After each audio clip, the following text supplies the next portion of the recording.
of always wondering, when somebody tells me something, is there something that they're trying to say to me in a sort of nice way, or is there something more than that, or is there...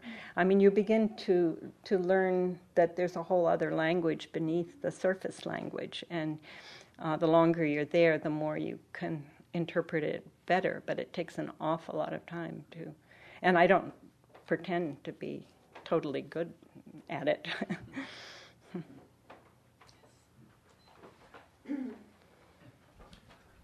Steve Buck, retired Foreign Service officer. I thought you'd find it interesting. In December, the Army Central Command people called me up and invited me to work for them as a cultural advisor. So I've been doing that.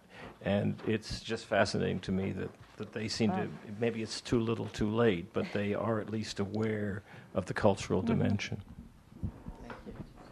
I'm sure they're aware of it because it's in their face every day practically, but the question is, what can they do about it? And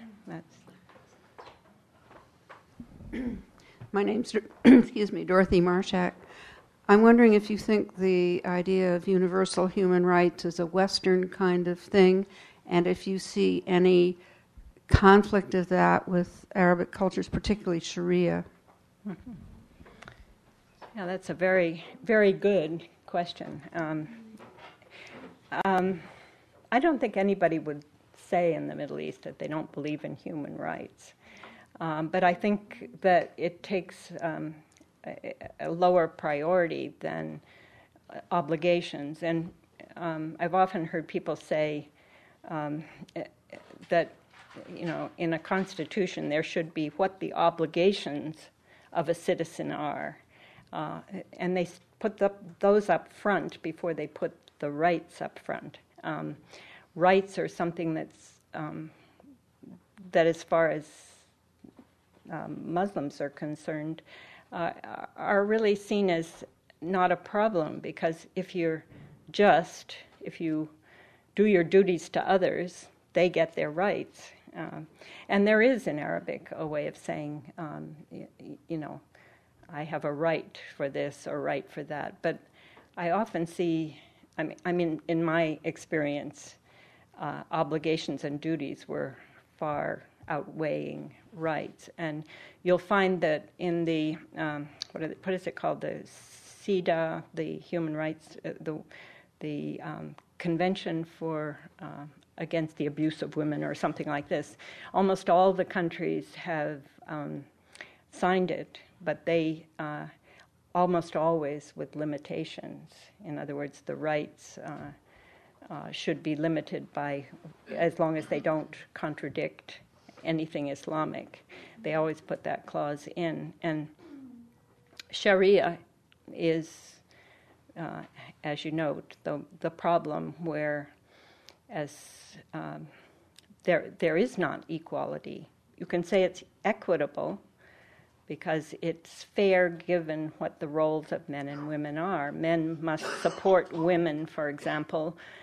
It's their role, and women, even working women, aren't supposed to pay into the support of the household. So therefore, when you come to Sharia inheritance, men get twice the amount that women get.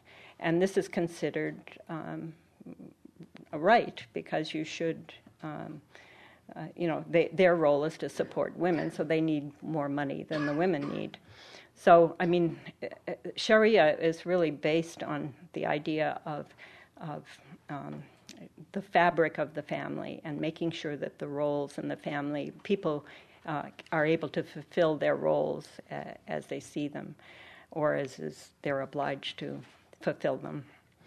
And so Sharia is very, very difficult to change because it does have some basis in religious law and ruling. So Sharia is always the problem, and Sharia is always the thing that is a contradiction with most constitutions in the Arab world. Is there any evolution of Sharia, say, as there is in fundamental Judaism, for example? In Morocco, they have now, but it's been done by the king. I mean, he has forced this thing on the legislature, which is the reform of the laws, saying that men and women are equal in the family, have equal responsibility for the family. And they've tried to equalize all these roles. I asked the Minister of Social Affairs in Morocco, well, did they change inheritance? And she said no. And I said, why not? And she said, well, it's too clearly written in the Quran for us to change it. If it's an interpretation, they can change it, but if it's very clear in the Quran, they can't change it. So, I mean, there get to be these disconnects when they try to make reforms. One last question. Someone back here. My name's Jacqueline Ganem. I was last affiliated with Asia Society. My question is, I was wondering what your thoughts are on the politicalization of a certain cultural item, the headscarf, in a number of countries, Turkey and in France and other countries. Well, I'm very much against what France has done. And I just heard a lecture a couple of weeks ago on by Niloufar Hayri, who's been working on, she's been saying, let's look at these things as modesty, not as veiling. And what I said about nice girl concept, I think applies to these things as well. There are different degrees of being a nice girl, and it's quite often an interpretation. One girl will feel that she doesn't need to put anything on, and she's modest. Another can put on just a plain headscarf, and she feels she's somewhat better by doing that. And it goes on up until you cover your face entirely. Each time it's a person trying to set standards for themselves about modesty and how they are perceived by others. We were just in Oman last week, also in Muscat, and I think it was even in Salalah that one of the universities there was opening, and the girls who had their face covered were being denied entrance. They said, you can't come to the university with your total face covered. You can wear a headscarf or whatever you want.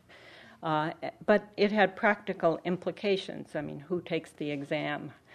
You can't know. A man could come into the girls' college dressed as a woman. So there has to be some way of being able to identify the person who comes in. So like Egypt has the same rules in the universities, and AUC, American University of Cairo, has just followed the Egyptian regulations that you can't have your face totally covered.